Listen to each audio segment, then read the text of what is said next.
Okay, ladies, as promised, we are going to have our first women's group discussion, chat, whatever you want to call it. And the winner is, by a landslide, relationships.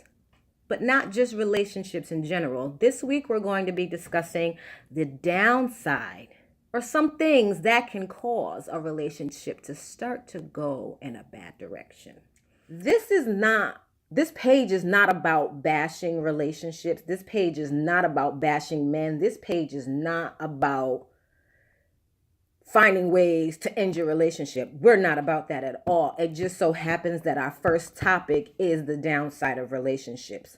So I want us to discuss all things that can come up with regard to the downside of a relationship. It could be intimacy, it could be communication, it could be trust, it could be you meet somebody and you thought he was one thing and 6 months later. This week I had the opportunity to snatch up via video because all the ladies that are currently part of the group are busy all the time.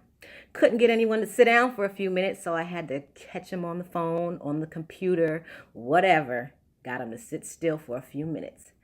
Our first guest is the lovely Frankie Renee, my friend Kia. Kia and I sat and talked for a length of time. The good news is I got good conversation out of Kia, so we will have something to discuss this week. The bad news is I did something wrong. So there's no audio. Sorry, Kia. P.S. I snatched that picture from you. It was cute. I needed the people to know who I was talking to. Anyway. So we sat and we talked and we talked and we talked and we talked. And I wanted you to hear because Kia has an awesome story to tell. Kia was married for a few years, and Kia did her best to hold on to the relationship, to do what she needed to do because they have a child together. And as a lot of women do with children, we try to stay longer, we try to fix it, we try to figure it out, we try to make things work because a family setting is a better setting. So what I'm going to try to do is at least let you know some of the topics we touched on to give you a basic idea of what we were discussing. I don't have it all because I had to go back and read her lips. And it wasn't easy, let me tell you. It wasn't easy. I'm not a lip reader. If I learn how to read lips, would that make me bilingual? Just asking for a friend. After I spoke with Kia, I had the opportunity to speak with my little sister, Tamika. And our conversation was a little different because at that point it was dinner time and I had to cook. Wait, hold on. I gotta turn my meatballs off. I'm coming right back. So anyway, so some of the things we touched on was finding the strength to end a relationship that no longer serves you. Deciding when enough is enough. Like, when do you stop looking past the things that are going wrong in your relationship and just accept the fact that he's not going to change? That there's a physical attraction or there's some type of mental attraction that brings you to gravitate you to someone and you connect. But the actual relationship is the hard work that people have to decide, is this person worth putting it in for? Does that person think you're worth the effort? And I think that a lot of relationships, especially lately with the ad of reality TV, it's like the regular everyday take care of home woman is not being thought of as the prize anymore. Move on to my next topic, infidelity. I'm sure we all, at one point or another, have dealt with that. I've also dealt with that in the past. Infidelity is hard. It's a gut punch to a lot of women because we don't think we're doing anything wrong. We don't think that we're not taking care of the relationship.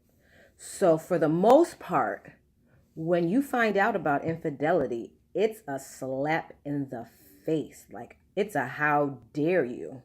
And then, me personally, when I've had to deal with it after being angry, I started to wonder, like, what's wrong with me? What did I do wrong? Like, am I forgetting something? Am I missing something? Am I not pretty enough?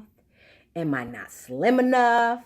It's insecurities that play within yourself, and you ask yourself, like, what have I done wrong?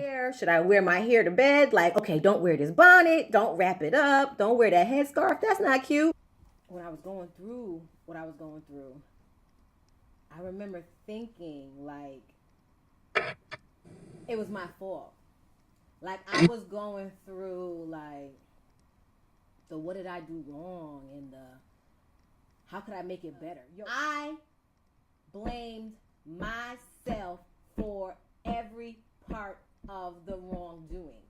And while I was blaming myself and trying to figure out how to fix it and how to figure out how to make it better, I was asking him, like, do you want to end this? And it comes to a point where you have to, it's almost coming full circle where you have to realize that it's not about you. And you have to accept the fact that some men, some women are not monogamous people. Or that no matter what you do for your mate, it's not going to be enough. The man wanted a family. He wanted this home. He wanted it to work somehow and have this flashy person over there. Wearing the mask. I like that part of the conversation because I personally do that.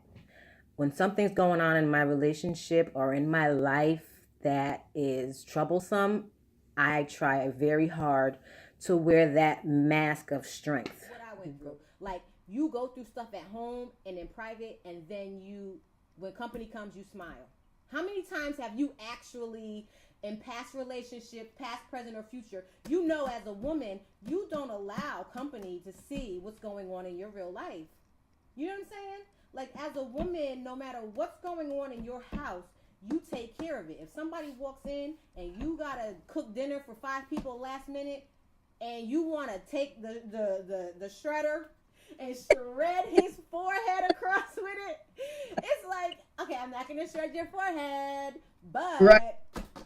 I want to. You know what I'm saying? Like, but you really, you want to grab your cast iron frying pan and you don't want to fry anything in it. It has multiple uses if you've seen any Medea movies. Just not condoning violence. We don't do that here. We're ladies.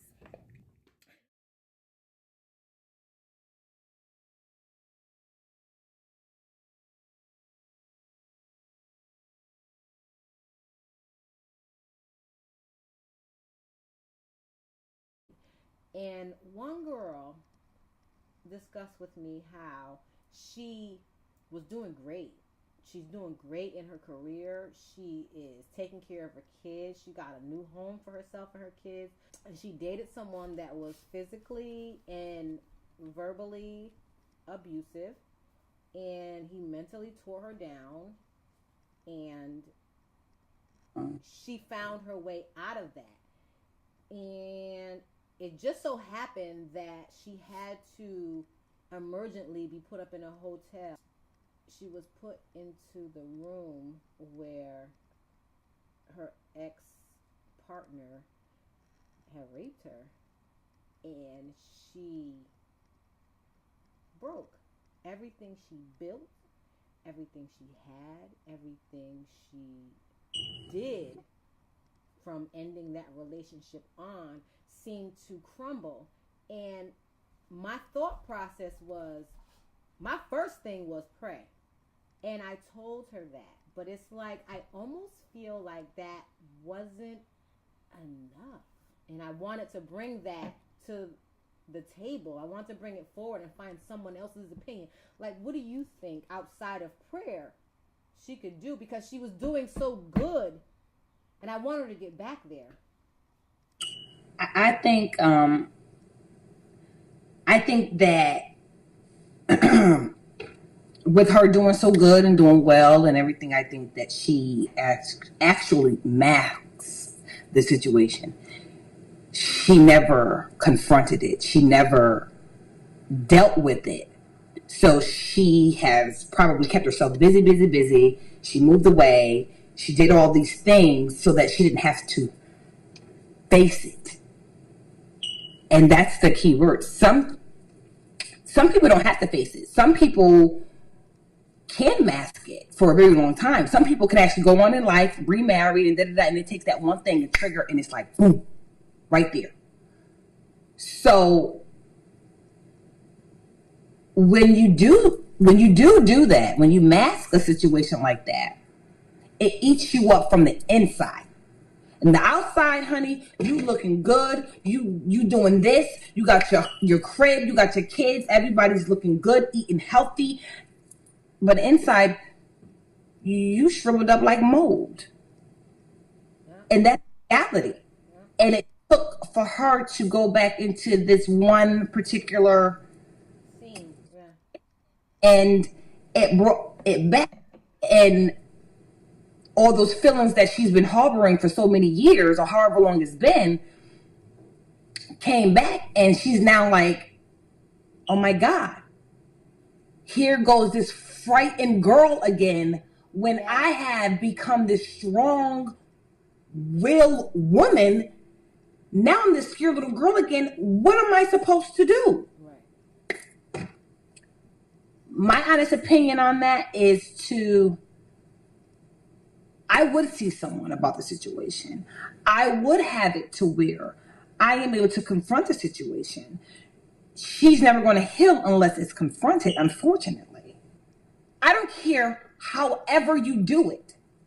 In order for you to get that off of you, because you haven't gotten off you, you have to speak those words to get it out of you. And if you don't do it, it's going to stay embedded in you for the rest of your life. Because I feel like if you're still the victim, then you still feel that you didn't overcome. You did something wrong. You have not taken control of your life. You've masked control of your life. Yeah. But you have not taken control of your life. No. And that's why I always encourage women, speak. Speak when you felt down. You don't have to speak it to the world. Speak it to someone you trust. Speak it to God. But speak when you felt down. Speak when someone took your life and made you vulnerable. I want her to understand that his point was to break you because he couldn't break you any other way. You had your career. You have your house. You have your car. You have your children. You have your goals. And you've achieved most of them in such a young age that there was nothing left but your emotion. And he took that. He had nothing left. And he couldn't do it any other way. He couldn't punch you in your face and break you because you'll heal fast. Right. Skin heals. Scars heal. And you can go back to work. And for you, I hope you're watching. I want you to talk about it. I want you to tell people not so much how you were broken, but how you survived. Then after that, she would start to healing process. That healing process will come, and she'll feel it all over, because it's one thing to hide it. You start, whoever she may be, and I pray that she does watch this. You have two women who are rooting for you, who are saying, listen, guess what? You can overcome it, and you're going to continue to overcome it. We can go through the processes with you so that you can get through. From experience of being in a physical relationship, multiple physical relationships, it's good to talk about it. You know, I don't care who it's with. It makes you feel like, you know what? I can conquer anything. I can overcome anything. I got this. And I got women that's telling me, you got this. You can do this. And you are not alone. There are so many things that could lead to the downside of a relationship. And it really bugs me that I ruined this audio somehow, because Kia tapped on a lot of things as a married woman that I didn't even think of. But that is what I enjoy or am hoping to get out of this group. Different points of views, different personalities. I want you guys to tell me your thoughts. What am I missing out? What didn't I say that we discussed? What should we discuss the next time this may come up? I'd like to go live and discuss with other women what it is you feel also causes the downside to some relationships. So what are your opinions on some of the things that she and I discussed?